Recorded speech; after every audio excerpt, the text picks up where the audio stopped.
आज sensitivity analysis का MCQ portion start कर रहे हैं, जो आपके 2014 से 22 तक सीसीएसयू पूछे गए हैं।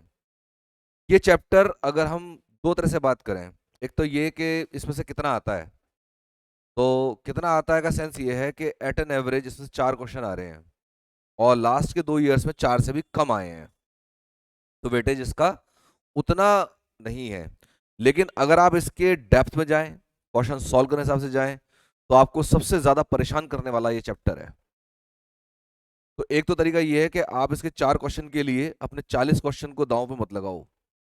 जो आपके एनालिसिस, आपका जो नंबर सिस्टम है या आपके जो न्यूमेरिकल एनालिसिस है, वहां से आप निकाल सकते हो इजीली, इस चैप्टर फंस जाओगे। तो मेरा रिकमेंडेशन ये है कि इसको हल्के हल्के तौर पर कर लो। भाई 4 में 2 मिल जाए, 2 ही तो रह गए, फिर 2 तो मिल जाएंगे। और 2 अगर वो आ गए जो आपने करे, फिर तो बढ़िया ही हो गया पूरा। तो 2 क्वेश्चन स्टेक पे हैं, 2 क्वेश्चन तो फ्री मिल जाएंगे। 4-5 क्वेश्चन आते हैं, 2 से 3 मिल जाएंगे। तो 2 क्वेश्चन स्टेक पर हैं। लेकिन अगर आप उनको भी कवर करना चाहते हो, यू आर सो गुड के बोले आइडियल सिचुएशन बना रहे हो कि आप 100 आउट ऑफ 100 ही वहां पर करके आओगे, तो फिर गो थ्रू करना चाहिए। फिर इसमें जो क्वेश्चन है वो सॉल्व करने आपको आने चाहिए, ठीक है। लेकिन मेरी रिकमेंडेशन नहीं है कि आप उस तक जाएं, क्योंकि अगर आप सॉल्व करने पे गए तो समझ लीजिए गए, फिर गए, घंटा बच जाएगा, सवाल नहीं होगा। और वाकई में घंटा बच जाएगा फिर, क्योंकि इसका सवाल अगर पहले पड़ गया और आपका ना जी इसको तो आज मैं खोद के ही मानूंगा, तो आपके जो बचे हुए 99 सवाल हैं वो संकट में आ जाएंगे। क्योंकि इसके पूरा जो मेथड सॉल्व करने के बाद सॉल्यूशन आ रहा है। तो 2 तरीके हैं इसमें भी कि आप जो है पूरा सॉल्व करो, तो आप नहीं जाना चाहोगे उस तरफ। दूसरा तरीका ये है कि जो एग्जाम्पल्स हैं उनमें से क्वेश्चन आ रहे हैं, उनके आंसर्स का रट्टा मार लो। आंसर्स का रट्टा मार लो, एक पेज बनेगा, मुश्किल से 4-5 सवाल हैं, ये भी ना बहुत सारे हैं, 5 सवाल, उनके आंसर रट्टा मार लो। वो आंसर रट गया तो आंसर लिखा होगा, अब आंसर ही तो लिखना है, लिखा होगे। ये सबसे आसान तरकीब है, ठीक है। अब ये मैं आप पे छोड़ता हूँ, आप किस दिशा में जाना चाहते हैं। तो एक सवाल ले रहे हैं हम, मैं आपको सारे सवाल सॉल्व करवा दूंगा और कंसेप्ट बता चलूंगा। अब देखिए सेंसिटिविटी एनालिसिस थोड़ा सा मैं डिस्क्राइब कर दूं है क्या। सेंसिटिविटी एनालिसिस जो आपने अब तक जितना भी मतलब सिंप्लेक्स मेथड पढ़ा है, उसमें एक एडवांसमेंट है। क्या एडवांसमेंट है? एडवांसमेंट एक्चुअली क्या है, ये वही लोग सोच पाते हैं जो रिसर्च कर रहे हैं, जो इसके बारे में खूब जो है दिन रात सोच रहे हैं इसमें और क्या किया जा सकता है। मेरे और आपके जैसे स्टूडेंट जो हैं वो नहीं कर सकते इसका। मैं भी अपना स्टूडेंट ही मान लूं, टीचर ना मानो, क्योंकि हम नया कुछ नहीं कर रहे, तो हम स्टूडेंट ही हैं, सीख ही रहे हैं। टीचर वो है जो सब कुछ आता है, वो एक परम परमेश्वरी है, वही सबका टीचर है। बाकी सब स्टूडेंट है, सब सीखने की लाइन में लगे हुए हैं। तो यहां पर जो हमारा सेंसिटिविटी एनालिसिस है, जैसे मान लीजिए आपका प्राइस वेक्टर में चेंज आया। अब मान लीजिए आपकी कंपनी है कोई, और आपने कमोडिटीज की प्राइस रखी हुई है, ठीक है। अब अगले साल पता चला इसकी प्राइस चेंज हो गई, इसी कमोडिटी प्राइस चेंज हो, जो कि बिल्कुल नेचुरल बात है। तो आपका वो फ्रेम थोड़ा काम करेगा जो पहले चल रहा था। तो या तो अब नया एलपीबी बनाओ, नया एलपीबी सॉल्व करो, या फिर ऐसे हो सकता है स्टॉक मार्केट है जैसे, हर समय प्राइस चेंज हो रही है, हर सेकंड पर चेंज हो रही है, हर मिनट पर चेंज हो रही है। तो आप थोड़ा पूरा एल्गोरिथम दोबारा बनाओगे, एक छोटे से चेंज के साथ हम सारा एलपीबी सॉल्व कर लें। जैसे मान लीजिए केवल एक प्राइस वेक्टर में चेंज आया, तो उसके लिए आपको पूरी एलपीबी अलग से सॉल्व की जरूरत नहीं है। छोटा सा चेंज है, उसके लिए छोटा सा ही चेंज करके हम सॉल्व कर देते हैं। तो ये बिल्कुल नेचुरल ग्राउंड्स पर है। मान लीजिए आपके जो बीआईज होते हैं उनमें चेंज आ जाए, ठीक है। बीआईज यानी जो रिजल्टेंट मैट्रिक्स होती है ना हमारी, बी1 बी2 बी3, एक्स इक्वल टू बी जो लिखते हैं, उनमें कोई एक छोटा चेंज कर दे कि नहीं जी अब की बार लिमिटेशन इससे नहीं इससे है, कि हमारा इन्वेस्टमेंट जो था पहले तो था कि भाई हम 10 लाख रुपए लगा सकते थे, अभी हम बढ़ा कर 25 लाख तक ले जा रहे हैं। तो आपने एक छोटा चेंज किया, फिर वो चेंज हो रहा है अगले दिन। स्टॉक मार्केट का एग्जाम्पल ले लीजिए, आज आज तो हम 10,000 रुपए लगा रहे हैं, कल 15,000 लगा रहे हैं, अगले दिन नहीं हम तो 5,000 लगाएंगे। चेंज कर रहे हैं, तो आप लिमिटेशन चेंज कर रहे हैं अपनी। तो ये जो लिमिटेशन चेंज कर रहे हैं, इसके हिसाब से पूरा चेंज होगा, पूरा एलपीबी चेंज हो जाएगी। तो वो चेंजेस हमें काउंट करने होते हैं। ऐसे ही आपका जैसे कोफिशिएंट मैट्रिक्स का कोई वैल्यू आप चेंज करते हैं, किसी एक्स की, x1 x2 x3 वेरिएबल की वैल्यू चेंज करते हैं, उससे फर्क आ जाता है। एक और होता है इसमें कंस्ट्रेंट को डाल देते हैं हम। पहले मान ली 3 कंस्ट्रेंट थे, आपने एक कंस्ट्रेंट और उसमें डाल दिया, 4 कंस्ट्रेंट कर दिए। अब उसका जो सॉल्यूशन है वो प्रभाव डालेगा नहीं डालेगा जेड पर। असली चीज जेड है ना, हमें जेड चाहिए। तो जेड पर प्रभाव पड़ रहा है नहीं पड़ रहा है, और कितना पड़ रहा है और कैसे पड़ रहा है, वो चीज चाहिए हमें। तो ये पूरा जो एनालिसिस है इसको हम कहते हैं सेंसिटिविटी एनालिसिस, ठीक है, जिसमें आप जो अब तक चीजें चेंज नहीं होती थी, सी कभी चेंज नहीं हुआ, बी कभी चेंज नहीं हुआ, एआईजे कभी चेंज नहीं हुए, ठीक है ना, ये चीज कभी चेंज नहीं, कंस्टेंट कभी नया नहीं डाला गया, तो ये सारी जो चीजें हो रही हैं इसी चैप्टर में हो रही हैं, और ये सब के सब प्रैक्टिकल हैं। मतलब अगर आप मार्केट में जाएंगे तो आपको ये सब चीजें डील करनी ही पड़ेंगी, ठीक है। तो सेंसिटिव एनालिसिस एक बहुत ही कहना चाहिए प्रैक्टिकल टॉपिक है, लेकिन एडवांस हो जाता है। जितना ज्यादा चीजें प्रैक्टिकलिटी के पास आती जाएंगी उतनी ज्यादा वो एडवांस होती जाती हैं, और थोड़ा काम करना उसमें मुश्किल होता जाता है, और उसी चीज के पैसे हैं। जो इस चीज को ढंग से पढ़ेगा, इसका इसका पूरा एनालिसिस बढ़िया होगा, वो मार्केट में राज करेगा। इसके आगे की और बहुत सारी चीजें हैं, इसी में बहुत सारी चीजें आगे जो आपकी किताब में नहीं है। आपको तो केवल एक क्या कहना चाहिए, एक पिक्चर दिखाई गई, वो कहते हैं ना फिल्म का ट्रेलर दिखाया गया, बट ट्रेलर है और कुछ नहीं है, फिल्म नहीं है।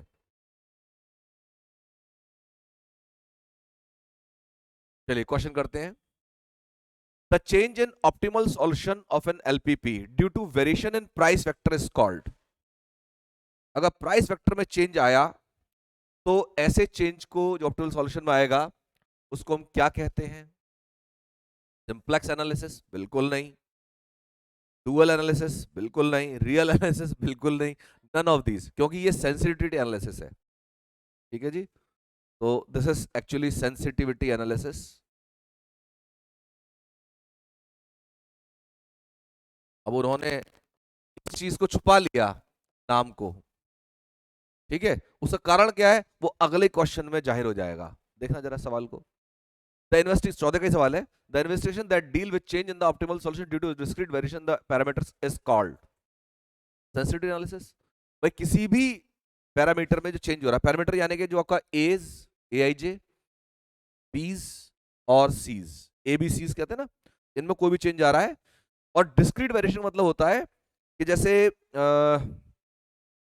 4 से 5 हो गया, 4 से 3 हो गया, मतलब कंप्लीट एक होल नंबर के फॉर्म में चेंज आए, वो डिस्क्रीट वेरिएशन है ना, अलग अलग, बिल्कुल अलग अलग।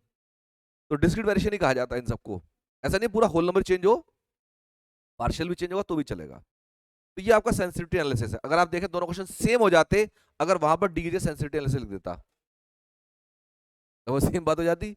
वहां केवल प्राइस फैक्टर की है, यहां पर सारे वेरिएशन की बात करी है, ठीक है। तो next question, if resources limitation in constraints of LPP is doubled, resources limitation जो है डबल हो जाते हैं, then optimal value of objective function will be।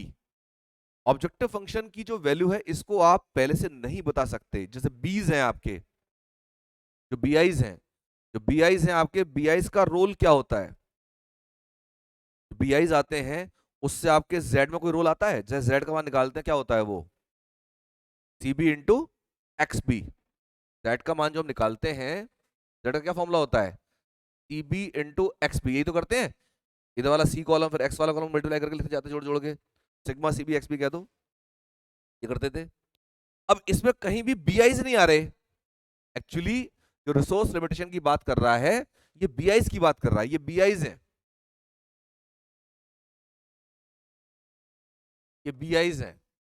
तो बीआईज का इसमें कोई रोल नहीं है जेड में।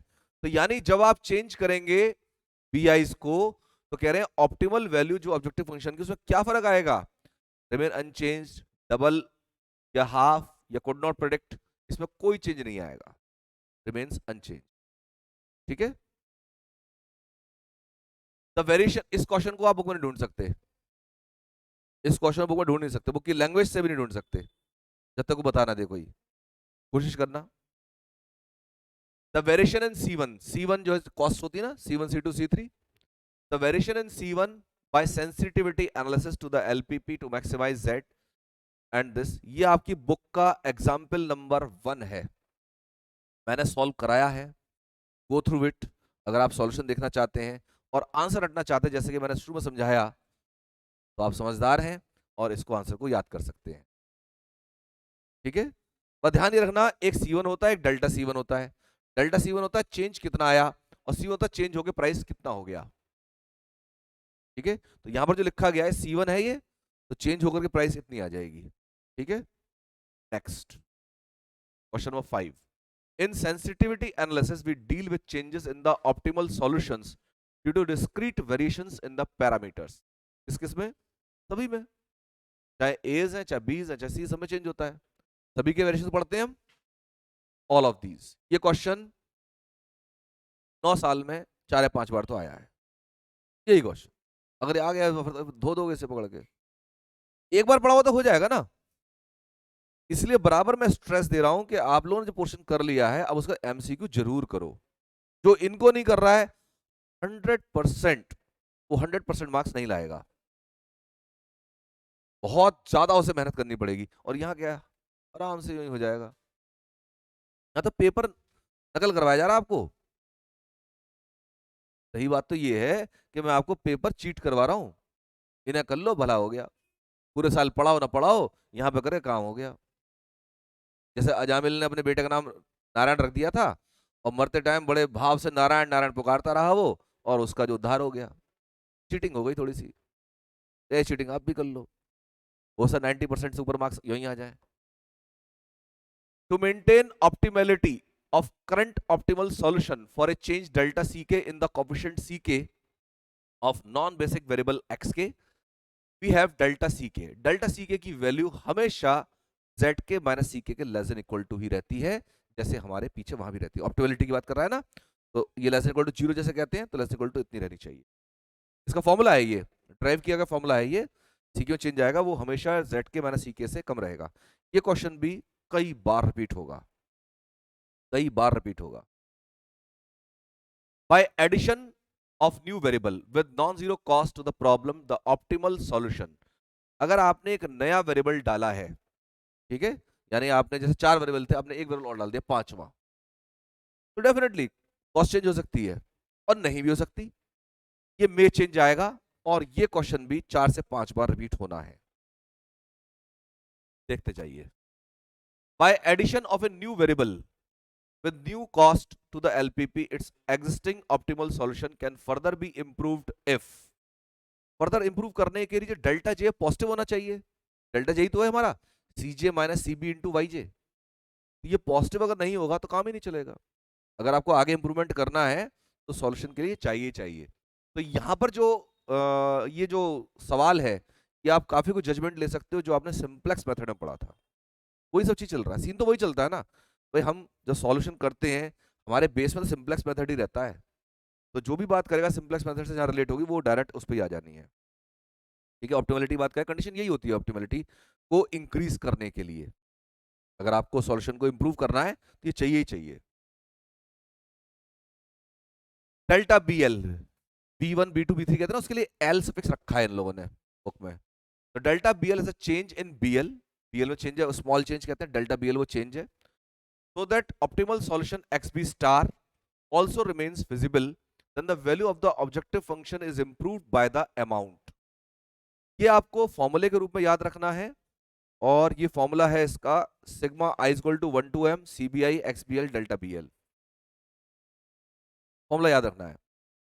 cbi यानी बेसिस के सारी वैल्यूज लेते जाते हैं, और डेल्टा bl जो चेंज आपने इवेल्युएट किया उसकी मल्टीप्लाई यहां पर आ जाती है,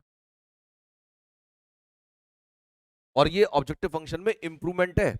अगर पूछे अब नया सॉल्यूशन क्या होगा, तो उसमें पिछला वाला z वो जुड़ जाता है इसमें। ठीक है, जैसे वेरिएबल मान लीजिए आपके x1 x2 x3 आ रहे हैं, कुछ मान आ रहे होंगे, उससे आप z निकालो और इसको जोड़ दो, जो नया सॉल्यूशन बनेगा ना, पुराने वाले का इंप्रूवमेंट अब ये इतना हो रहा, कह रहा है then the value of the objective function is improved by the amount, कितने अमाउंट से इंप्रूव हो जाएगी, वो इतनी इंप्रूव हो जाएगी, तो पहले वाले अमाउंट जोड़ दो इसमें, तो टोटल वैल्यू आ जाएगी। हाँ, 10th, to maintain optimality of current optimal solution for a change delta ck in the coefficient ck of non-basic variable xk, we have zk minus ck is, बताइए सी क्यों? ये पिछले वाले का उल्टा है, पहले डेल्टा ck दिया था, ये डाल रखे थे यहां पर, अबे उलट दिया। 16 का पेपर है ना, 15 वाले से मतलब थोड़ा चेंज तो हम करेंगे, क्या चेंज करेंगे आपको बताया मैंने, ठीक है ना। वो पिक्चरें बना रहे हैं, पहले वाले पिक्चर नकल नहीं होनी चाहिए, तो पहले वाली पिक्चर सब्जी वाली बेचती थी मटर, नई वाली पिक्चर सब्जी वाली बेच रही है मिर्च, अलग है जी, हमारी पिक्चर उसकी कॉपी नहीं है। भाई इतना ही चेंज कर रहे हैं यूनिवर्सिटी वाले, पहले मिर्च बिक रही थी अब मटर बिक रही है, पहले मटर बिक थी मिर्च बिक रही है। नहीं जी, सॉल्यूशन हमारा क्वेश्चन कॉपी नहीं है, क्वेश्चन बिल्कुल अलग है ये। आपने कंप्यूटर से पूछ लो और कंप्यूटर बाबा फेल हो जाएगा इसमें, तो यहां पर कुछ और है, यहां पर कुछ और है। नहीं, कंप्यूटर नहीं पकड़ सकता इसे। Addition of a new constraint to existing constraint of an LPP will cause, एक नया कंस्ट्रेंट अगर आप डालते हैं एलपीपी में तो क्या करेगा, एक चेंज लेके आएगा ऑब्जेक्टिव फंक्शन के कोएफिशिएंट्स में, a change in the objective function coefficients, no change in the objective function coefficient both a and b, none of these. जो ऑब्जेक्टिव फंक्शन के कोएफिशिएंट्स हैं यानी वेरिएबल के जो कोएफिशिएंट्स हैं उनमें कोई चेंज आएगा क्या? भाई वहां पर जैसे आपने z, देखो z लिखा आपने, z लिखा आपने 2x1 plus x2 minus x3, तीन वेरिएबल में है, ठीक है। अब आपके यहां पर कंस्ट्रेंट नंबर 1, ठीक है, कंस्ट्रेंट नंबर 1 2 3, तीन कंस्ट्रेंट है, आपने एक चौथा कंस्ट्रेंट और डाल दिया एडिशनल कंस्ट्रेंट, इससे इस पे क्या प्रभाव पड़ना है? वेरिएबल तो बढ़ा नहीं रहे, तीन वेरिएबल में ही है, ये कंस्ट्रेंट तीन वेरिएबल में है, आपने चौथा कंस्ट्रेंट एक और डाल दिया, उससे से कोएफिशिएंट पे क्या असर पड़ना है? तो यहां तो तीन वेरिएबल है ना, इसमें कोई चेंज नहीं आना। तो क्या कह रहे हैं फिर से देखिए, addition of a new constraint, एक कंस्ट्रेंट और डाला टू एक्सटिंग कंस्ट्रेंट, जो कंस्ट्रेंट पहले से हैं, of an l will cause, क्या करेगा वो, a change in the objective function coefficients, objective function जो कोएफिशिएंट्स हैं उनमें कोई चेंज लेके आएगा। No change in objective function coefficients, कोई भी चेंज लेके नहीं आएगा, यस, ये कोई भी चेंज लेके नहीं आएगा। एमसीक्यू में एक बात और आप रियलाइज करना, चार ऑप्शन आपको दिए हुए हैं और दो ऑप्शन देखें तो बिल्कुल अपोजिट हो एक दूसरे के, जैसे बिल्कुल अपोजिट नहीं है, ए चेंज नो चेंज, इनमें से एक सही है, इनमें से एक सही है, 50-50 वही हो गया, ठीक है। फिर फोन ए फ्रेंड कर लो या पेन चुभाओ ए फ्रेंड आगे वाले के और आंसर बाहर, जोर से चुभाओ, ठीक है जी। By addition of a new variable with non-zero cost to an LPP, its existing optimal solution can further be improved. Can further be improved if, कह रहे improve हो सकता है, कब improve हो सकता है? अभी बात हुई, यही चाहिए, TJ माइनस ZJ हमें पॉजिटिव चाहिए। Next, in sensitivity analysis we deal with changes in the optimal solution due to discrete variation in the parameters. हो गया रिपीट। टीचर का जो मेन काम होता है ना, वो स्टूडेंट्स को मोटिवेट करना होता है। अगर कोई टीचर स्टूडेंट्स को डीमोटिवेट कर रहा है तो समझ लीजिए वो नरक में लेके जा रहा है, वो टीचर कहलाने के लायक नहीं है। पढ़ तो स्टूडेंट अपने आप ही लेते हैं। आप अगर इतने ही महान टीचर हैं तो चार बंदरों को बिठा लो क्लास में और उनको वो सब पढ़ा के दिखाओ जो और बच्चों पढ़ा रहे हो, पढ़ लेंगे वो? नहीं पढ़ सकते। तो ये बात 100% हर टीचर को समझनी चाहिए कि आप स्टूडेंट को सिखाने जा रहे हो तो इस बात का अपने ऊपर घमंड मत करो। स्टूडेंट के अंदर वो चीज वो सीख जाएगा, आपको उसको डिमोरलाइज नहीं करना, डीमोटिवेट होने से बचाना है, हर पग पर उसे मोटिवेट करना है। आपको अपने पढ़ाने का तरीका ऐसा रखना है कि बच्चा मोटिवेट हो। अगर आप ऐसा कर पा रहे हैं तो आप रियली एक गुड टीचर हैं, अदरवाइज आप टीचर कहलाने के योग्य नहीं है। तो यहां पर अब देखिए क्वेश्चन रिपीट हो रहे हैं। अब ये चैप्टर इस तरह का है, मैं जानता हूं भाई इसको अगर मैंने वैसे कराया जैसे मैंने कंसेप्ट में कराया तो आप इसको छूओगे भी नहीं, 100% चैप्टर को छोड़ जाओगे। और अब ऐसे करने से क्या है, आप एक बार कर लिए, अब आप इसके मुश्किल सवालों को भी आप पैतरा पता है, वो पैतरा पैतरा कहते हैं ना, पैतरा, वो पता है कैसे इसको पटकना है। जो सवाल सॉल्व करने वाले हैं उन सवालों को आप जो है रट्टा मार लो। और क्या, वो एक कहावत है ना, बाय हुक और बाय क्रुक, ही सीधी उंगली से निकले तो उंगली को टेढ़ी कर लेना चाहिए, तो उंगली टेढ़ी कर लो। और गर्मी का टाइम तो चम्मच लगा लो, है कि नहीं, घी तो चाहिए ना हाथ में। By addition of a new variable with dash cost to the problem, the optimal solution may change. The optimal solution may change by addition of a new variable with dash cost to problem, the optimal solution may change. इसके लिए बता दूं आपको non zero cost डालनी होगी। Non zero cost डालेंगे तभी, zero cost डालने से क्या फर्क पड़ना है, कॉस्ट अगर जीरो से क्या फर्क पड़ा, और नेगेटिव कॉस्ट आप डालोगे नहीं, स्मॉल कॉस्ट का कोई सेंस ही नहीं है इसमें, वैसे नेगेटिव वाली दी भी नहीं है, स्मॉल का कोई सेंस नहीं है, जीरो का सेंस नहीं है, नॉन जीरो ध्यान रखेंगे। और ये क्वेश्चन भी अब रिपीट होगा, ये कुछ सवाल ऐसे हैं जो बराबर रिपीट हो रहे हैं, बी कॉन्फिडेंट। लो जी एक आ गया और अगड़ पत्ता। इफ द ऑप्टिमल सॉल्यूशन, आप नाम चाहने के लिए पढ़ लो, if the optimal solution maximize this, ठीक है ना। अब क्या कह रहा है इसके अंदर, the range of B1 consistent with optimal solution. अब ये प्रॉब्लम अगर आप सॉल्व करने के लिए गए तो गए, तो आपको जाना नहीं है, वहीं बैठ के सवाल करने हैं, सिर्फ ऑप्शन याद कर लीजिए, 4 और इन्फिनिटी के बीच में इसका आंसर है। 5 पेज का सॉल्यूशन है इसका, सॉल्व करने के लिए गए, और इसको भी आप नहीं पकड़ सकते, यहां पर जो लिखा हुआ ना कि सारे मान दे दिए, इसको भी नहीं कर पाएंगे आप जब तक सवाल पूरा नहीं कर रहेंगे। तो इसलिए जरूरी है कि इसका मान आप याद कर लें, ठीक है। अभी सवाल दोबारा आएगा, चिंता ना करें, 3 बार आएगा सवाल ये। If the optimal solution to LPP to maximize z 6x1 6x2 and so on, कह रहे बी को अगर चेंज कर दिया जाए इसमें, यानी 60-40 से 40-20 में चेंज कर दिया, यानी दोनों 20 चेंज कर दिए, पहले तो एक चेंज किया या दोनों 20 चेंज कर दिए, the new solution will be. New solution के लिए अब आपको देखो, फिर वो बात रट्टा मार लो, ये बी ऑप्शन करेक्ट होता है, मतलब x1 x2 1 चेंज होंगे, मैक्सिमम हो जाएगा 36।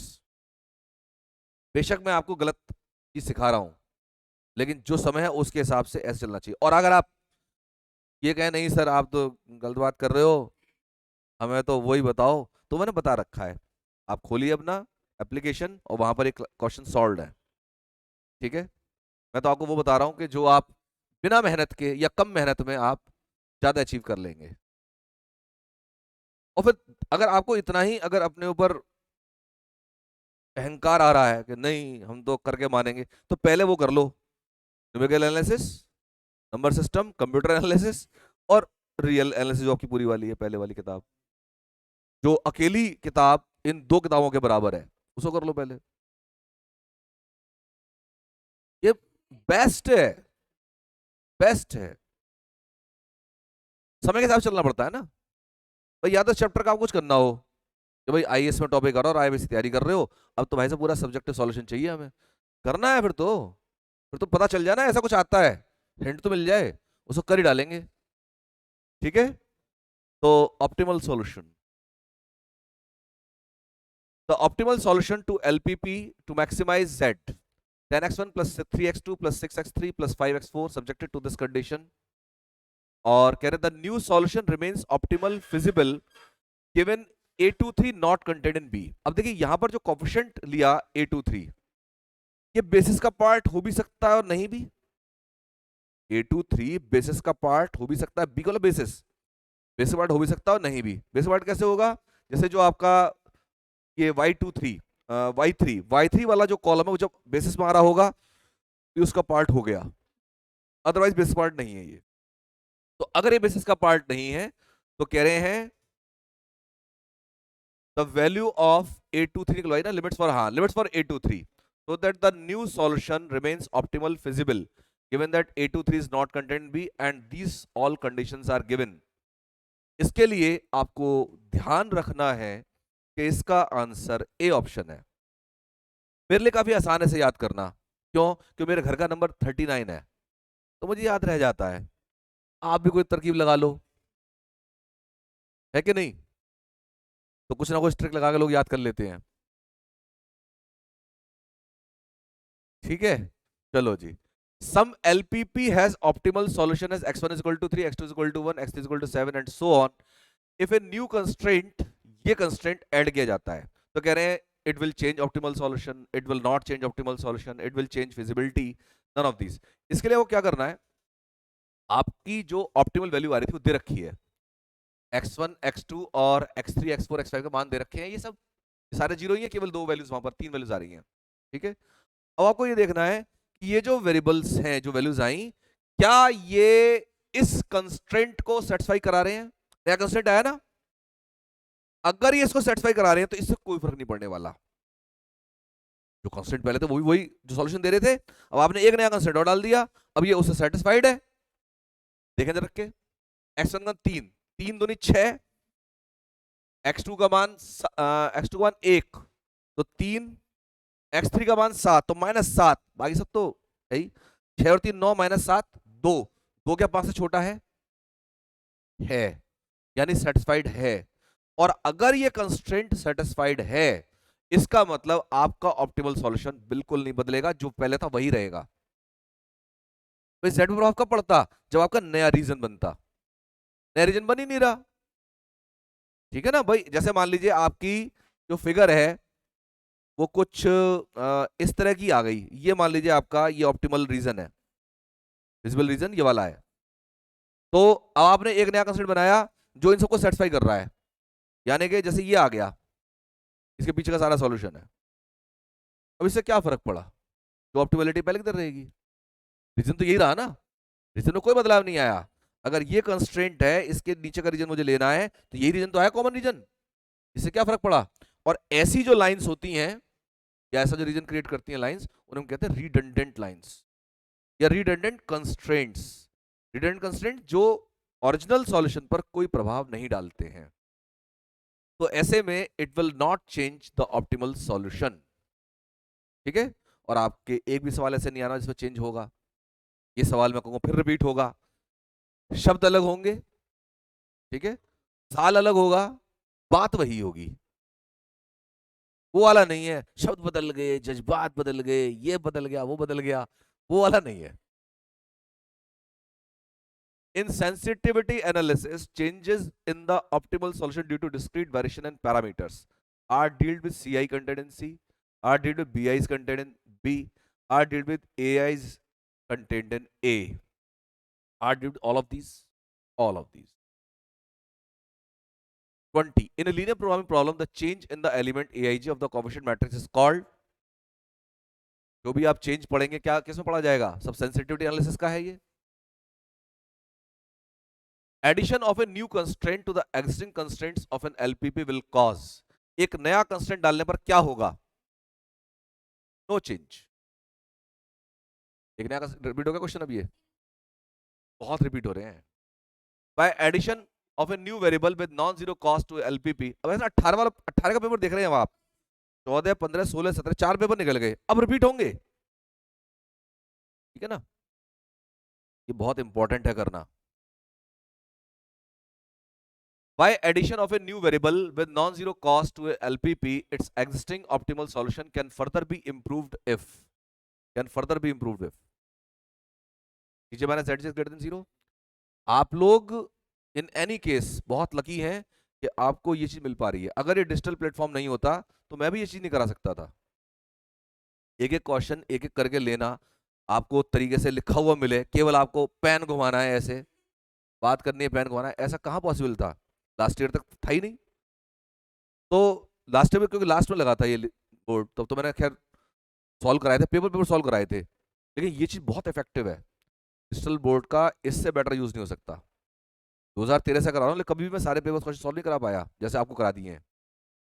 कोर्स अलग हो गया, क्वेश्चंस अलग हो रहे हैं, तो आप उस लक को वाकई में लक बना लो। मतलब नंबर भी ऐसे आने चाहिए, लक दिखाई दे, 200 में से 198, 200 में से 190, ऐसे नंबर आने चाहिए। क्यों विशाल? गुड।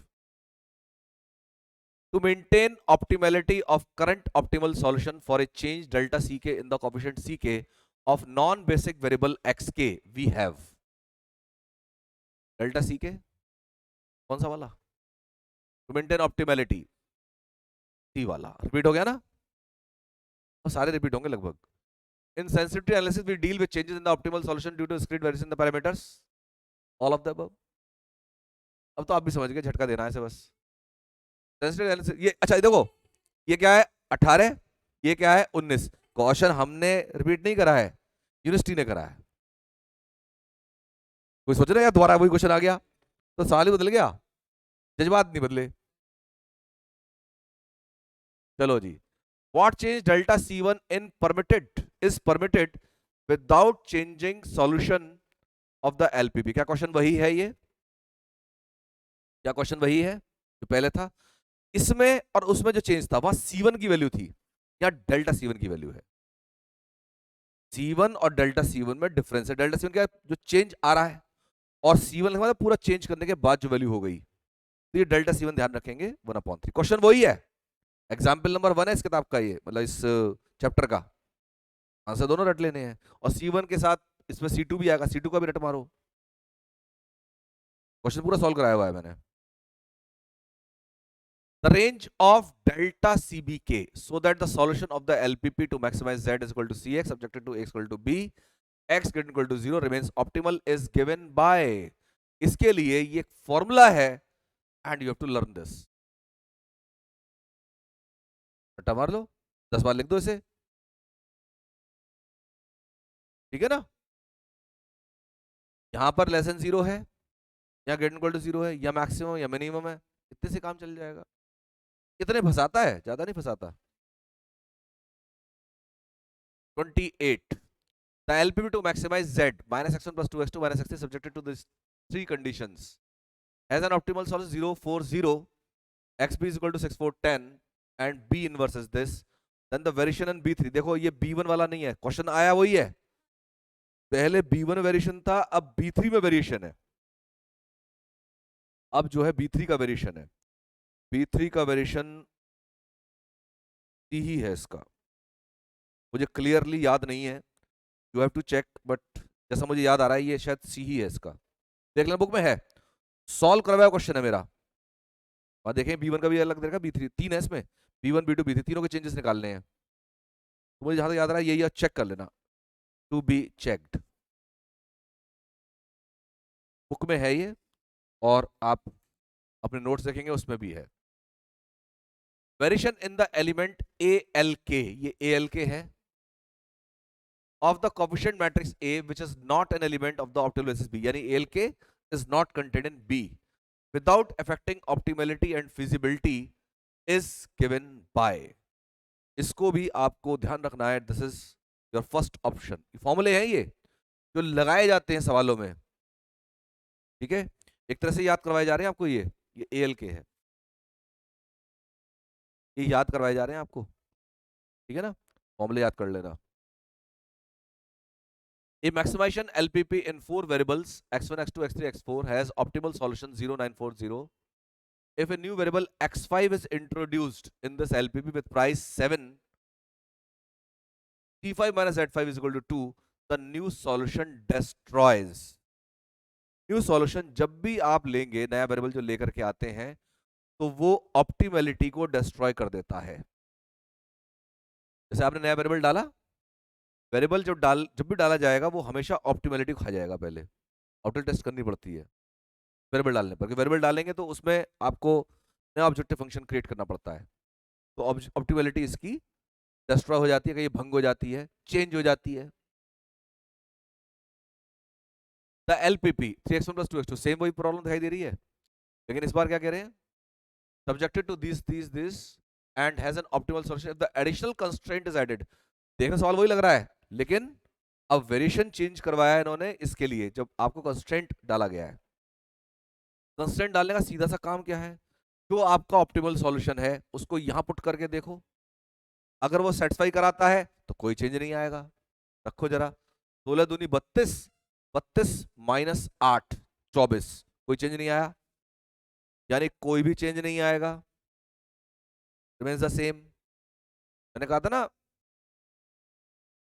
मान बदलेंगे, पेपर बदलेगा, लेकिन अंदाज नहीं बदलेगा, जज्बात नहीं बदलेंगे। By the addition of a new variable with non-zero cost to the problem, the optimal solution, addition of a new variable डाल दिया आपने, with non-zero cost to the problem, the optimal solution may change, optimal solution may change, destroy तो होता ही है, may change, ये repeat हो रहा है क्वेश्चन, कई बार रिपीट हो चुका है। To maintain the optimality of current optimal solution for a change delta ck, the coefficient ck of non-basic variables xk we have, क्या b है ना, क्वेश्चन अलग है, तो वहां पहले सी पे था, वो बी पर है, कंप्यूटर बाबा नहीं पकड़ पाएगा इसे, ठीक है ना, वो ऑप्शन सब अलग है।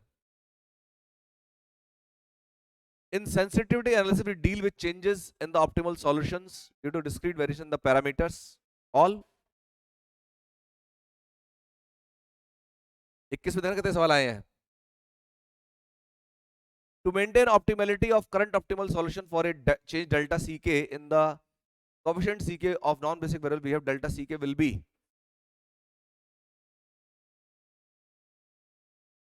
दो क्वेश्चन आए थे केवल. To maintain optimality of current optimal solution for a change delta ck in the coefficient ck of non-basic variable xk, we have. वही आ गया ना लौट के. क्वेश्चन सेम लग रहा है देखने में, तो ये देख लो ईयर अलग है. Sensitivity analysis deals with changes in the optimal solution due to discrete variation parameter which are सारे. तो 22 में किसमें दो दो सवाल आए हैं केवल, और कौन से आए वो देख रहे हो आप, सॉल्यूशन के लिए नहीं आया. ठीक है, तो this is all for sensitivity analysis. इसको कर लीजिए, ऐसे ही कर लीजिए, कैसे ही कर लीजिए, कर लीजिए. Okay, good day everyone.